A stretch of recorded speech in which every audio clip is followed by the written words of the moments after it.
Hola chiquillos, espero que se encuentren bien. Este es el video de apoyo para la guía número 6 de física. El objetivo de esta parte del curso es demostrar que comprenden, por medio de la creación de modelos y experimentos, que las ondas transmiten energía y que se pueden reflejar, refractar y absorber, explicándolo y considerando sus características, amplitud, frecuencia, longitud de onda y velocidad de propagación, entre otras. También considerando los criterios para clasificarlas, como ondas mecánicas, electromagnéticas, transversales, longitudinales, superficiales, etc. Y, por otro lado, explicar fenómenos del sonido perceptibles por las personas, como el eco, la resonancia y el efecto Doppler, entre otros, utilizando el modelo ondulatorio y por medio de la experimentación. Bueno, suena muy largo, pero de este objetivo ya hemos avanzado en varias cosas. Avanzamos en las características y en los criterios. Nos quedaría pendiente ver los fenómenos ondulatorios de reflejar, refractar y absorber. Y por otro lado, analizar las características del sonido. Entonces, partamos con los fenómenos ondulatorios, o sea, fenómenos que les afectan a las ondas. Como primer fenómeno tenemos la reflexión, que tiene que ver con el reflejar. Este fenómeno le ocurre a todas las ondas, ya sea el sonido como la luz, como otras. ¿En qué consiste?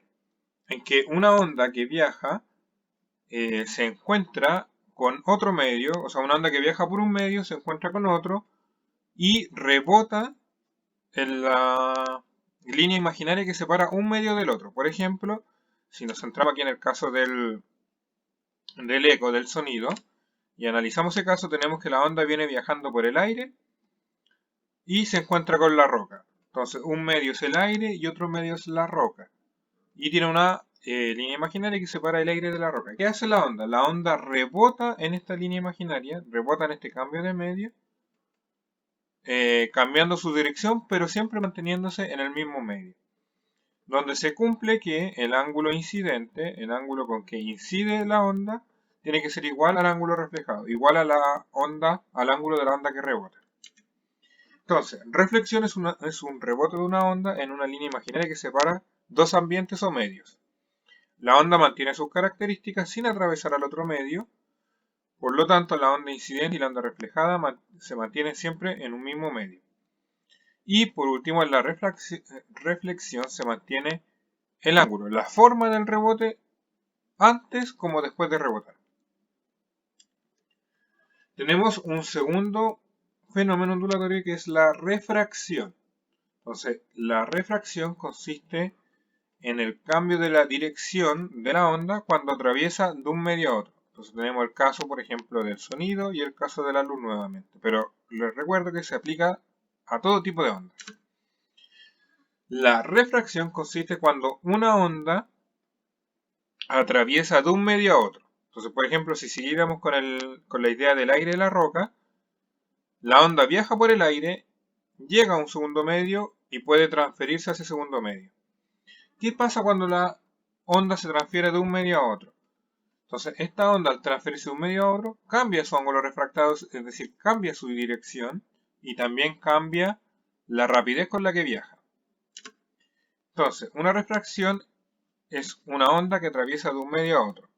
La onda refractada cambia su dirección y su rapidez. Esto quiere decir que se puede mover más lento o más rápido en el nuevo medio. En la refracción, tanto la onda incidente como la onda refractada tienen la misma frecuencia. Entonces aquí le coloco entre paréntesis sin nombre, pero lo vamos a ver un poquito más adelante. La onda es igual antes y después de la refracción. Se refiere a igual en cuanto a su frecuencia. Recuerden que cambia la dirección y la rapidez, pero su frecuencia siempre se mantiene igual. Por último, cabe destacar que tanto la reflexión como la refracción pueden ocurrir a la vez. Una misma onda que viaja por un medio puede rebotar y puede refractarse a la vez, dividiéndose en dos ondas, en una onda reflejada y en una onda refractada. Tenemos otro fenómeno llamado difracción. El fenómeno de la difracción tiene que ver con cómo la onda es capaz de evadir obstáculos de su mismo tamaño. Entonces, por ejemplo, aquí tenemos que la onda se difracta a través de un agujero. Y acá tenemos que la onda se difracta evadiendo una pared.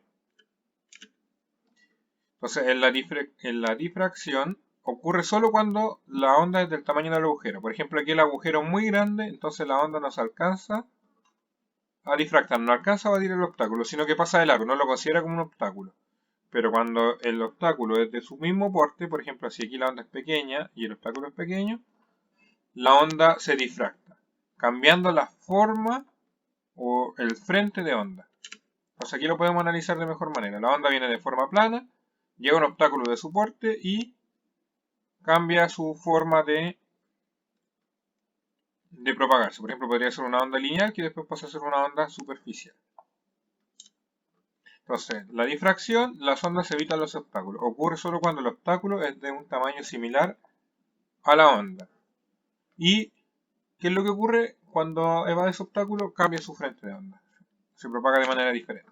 Entonces, principalmente tenemos reflexión, refracción, difracción. Reflexión, rebote, difracción, pasa hacia el otro lado. Difracción cambia su forma al encontrarse con un obstáculo. Tenemos otro fenómeno que es el fenómeno de interferencia. Por ejemplo, aquí estamos viendo la interferencia de ondas formadas sobre la superficie del agua. ¿Qué consiste en la interferencia? La interferencia es cuando se encuentran dos ondas y puede ocurrir dos casos. Un caso sería una interferencia constructiva, que es cuando las ondas están sincronizadas, se juntan haciendo una onda más grande. O una interferencia destructiva, que es cuando las ondas están desfasadas y se empiezan a anular entre sí. Entonces este es el típico caso cuando dicen no, tengo interferencia en la señal, por ejemplo cuando hablamos por teléfono, es porque se cruzan dos ondas y se destruyen, hacen que se escuche mal. Entonces tenemos interferencia, ocurre cuando se encuentran dos ondas. Interferencia destructiva, las ondas se quitan energía entre sí, anulándose una con la otra, provocando que las ondas se distorsionen o desaparezcan. O por otro lado podemos tener una interferencia constructiva, que es cuando las ondas se agregan energía, provocando que se crea una onda con mayor energía, una onda más grande. Luego, último fenómeno que vamos a analizar es el efecto Doppler. Este fenómeno es un efecto de percepción producido por el movimiento relativo entre el emisor y el receptor. ¿Qué es lo que pasa? Que el receptor escucha la onda de forma diferente a cómo se emite, debido a que ya sea el emisor o el receptor están en movimiento. Entonces, si receptor y emisor se acercan, se escucha la onda con mayor frecuencia. Y si se alejan, se escucha con menor frecuencia. Entonces pasaría algo como esto. Si se viene acercando, siento la onda más juntita, mayor frecuencia. Si se están alejando, empiezo a sentir las ondas más separadas, menor frecuencia. Entonces, analizamos los fenómenos del sonido. Analizamos los fenómenos de las ondas. Ahora vamos a analizar el sonido y cómo estos fenómenos afectan al sonido.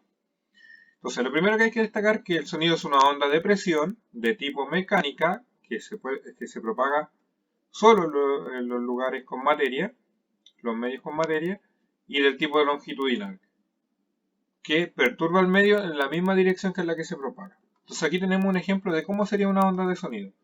Tenemos la representación de la onda y tenemos un medio con partículas por el que se propaga. Entonces cuando el sonido atraviesa este medio, tiene un punto donde aumenta su presión y tiene un punto donde disminuye su presión. Cuando aumenta su presión se juntan todas las partículas. Y cuando se disminuye se separan todas estas partículas. Entonces se juntan, mayor presión, se separan, menor presión. Se juntan, mayor presión, se separan, menor presión. Entonces el sonido va viajando a través del aire, a través de la compresión de las partículas o la dilatación de estas. Ahora, el sonido tiene ciertas características. Una primera característica es el tono. El tono es la característica que me permite diferenciar un sonido de otro. Y aquí entra lo que les mencionaba anteriormente. Vendría siendo como el nombre que se le da al sonido. Entonces, existen distintos tipos de sonidos. Están los sonidos agudos y los sonidos graves. Los sonidos agudos, como los pitidos, son los sonidos de alta frecuencia. Y los sonidos graves, como por ejemplo la voz ronca, son sonidos de baja frecuencia. Por otro lado, tenemos el timbre. El timbre es la característica del sonido que me permite escuchar el mismo sonido de dos maneras diferentes. Por ejemplo, las personas cuando hablamos pronunciamos las mismas palabras, pero las escuchamos de forma diferente. Entonces, emitimos la misma palabra, emitimos el mismo sonido, pero se escuchan diferentes. Esto se produce ya que depende de las características del material. Todas las personas somos diferentes y producimos de manera diferente los sonidos. Esto se debe un poco a la interferencia que se genera en los materiales. Entonces, por ejemplo, aquí tenemos cómo distintos instrumentos están generando la misma onda.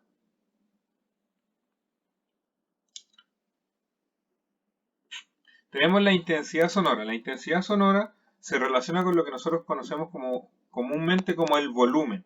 Cuando nosotros le subimos el volumen al televisor o le subimos el volumen al celular, lo que estamos haciendo es aumentar la intensidad del sonido. Cuando nosotros aumentamos la intensidad del sonido, lo que hacemos es aumentar la energía de este. Y cuando aumentamos la energía, estamos aumentando la amplitud. O sea, estamos haciendo que un sonido perturbe con mayor o menor energía cuando aumentamos o disminuimos el volumen. Tenemos otro fenómeno del sonido que tiene que ver con la reflexión de este. Cuando un sonido se refleja en lugares cercanos, no lo podemos percibir. Entonces, como no lo podemos percibir, no notamos que este sonido se está reflejando. Pero sí lo podemos distinguir a través de el aumento o la disminución del sonido. Esto se conoce comúnmente como el retorno. En cambio, por otro lado, cuando los sonidos se reflejan a grandes distancias, ocurre que sí lo percibimos, y lo percibimos como si el sonido fuera emitido por una persona diferente. Por eso cuando nosotros escuchamos el eco, pareciera que estuviéramos hablando con otra persona, porque lo percibimos de una manera diferente. Y por último tenemos el efecto Doppler aplicado al sonido. Entonces, como dijimos, cuando emisor y receptor se acercan, las ondas se perciben más agudas. Si yo percibo las ondas de forma más aguda, quiere decir que las percibo con mayor frecuencia. Caso contrario, si se están alejando, las percibo con menor frecuencia, por lo tanto lo voy a sentir más grave. Modifico la onda de acuerdo a la frecuencia, a la percepción que tengo de esta relativa a las distancias y al movimiento. Entonces, ¿qué fue lo que vimos con esta guía? Vimos los fenómenos ondulatorios de la reflexión, la refracción, difracción, interferencia y efecto Doppler. Y a su vez vimos qué era el sonido y cómo los fenómenos ondulatorios afectan al sonido, de forma general obviamente.